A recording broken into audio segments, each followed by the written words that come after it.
বন্ধুরা, তো দেখো আজকে তোমাদের আমি একটা গাছের ফল দেখাবো।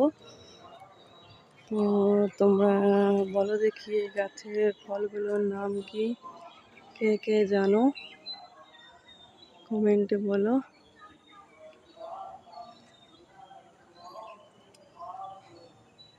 দেখো কি সুন্দর হয়েছে, পেকেছে কতগুলো, দেখো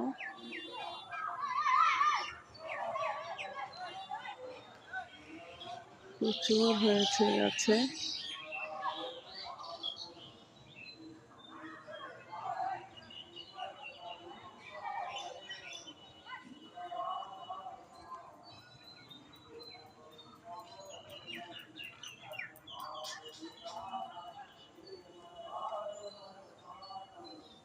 তো দেখি কে কে জানো এই ফলটার নাম।